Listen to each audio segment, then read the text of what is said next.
Sukuna revealed to us why he is the strongest in Jujutsu Kaisen, and in this video I'm going to be explaining why and the wisdom that he basically dropped in the last chapter of why he is the strongest and why Kashimo and Gojo couldn't defeat him. If you haven't read the manga, this is going to be spoilers, so do not watch the video any further. But the reason I wanted to talk about this today is because Sukuna basically wiped the floor with Gojo and Kashimo. These are the stronger sorcerers in different time periods. I think Kashimo is the strongest in the Edo period. Gojo was the strongest in the modern Jujutsu sorcerer era. We might be wondering, how the hell is Sukuna so strong? You could be saying, his curse technique, his domain power, he's basically the king of curses. All the history behind Sukuna is, it's a good reason as to why he's the strongest.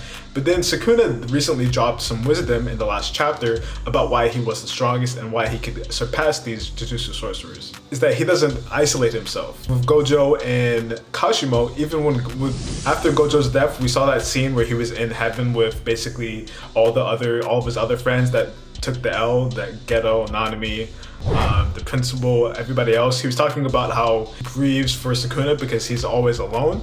But for Sukuna, he says that that's not the case. Because for Gojo and Kashimo, they were saying that they isolated themselves from basically anybody else because they were the strongest. And that said that they couldn't really relate with anybody because they were so strong that people just couldn't understand or comprehend their abilities. So that's why they kind of isolated themselves in the Jujutsu world and why they didn't really have long-lasting relationships or friendships, and which is kind of weird because Gojo did kind of have that. I'm not exactly sure what Sukuna was getting at, but he was saying that, basically their pride got the better of them. And he was also saying that, they couldn't love anybody because they were so strong and so powerful that they just couldn't understand or comprehend weaklings, basically.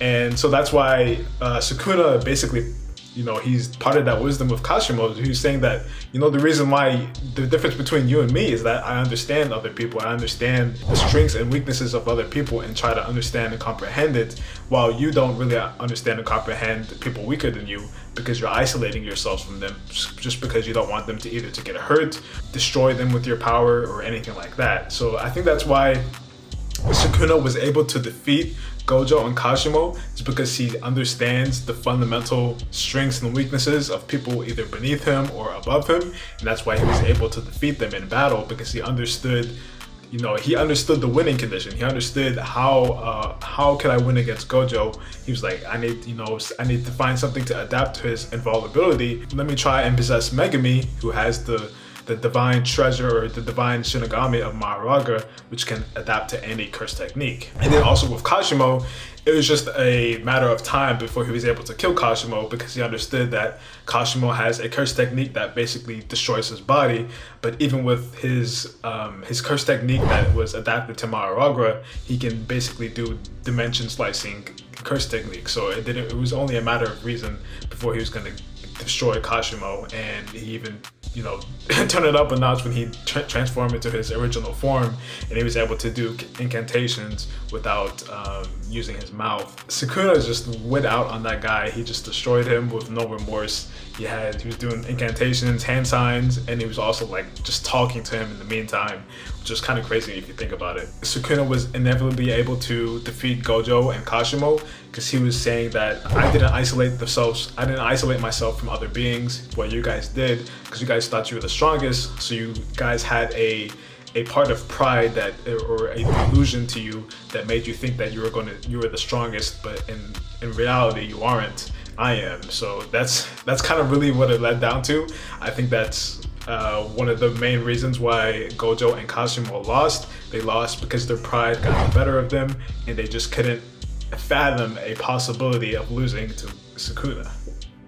Yeah, so that's really about it. Let me know in the comments below what you guys think. Do you guys think I'm accurate in saying this? Do you think that Sukuna is right in saying this? Do you think that he has a better concept of love? Do you think he has a better concept of pride? Do you think he just has a better attitude of winning battles and just his battle IQ is better than Gojo and Kashimo? Or do you think that it's just due to his history, due to his extensive knowledge of curses and techniques?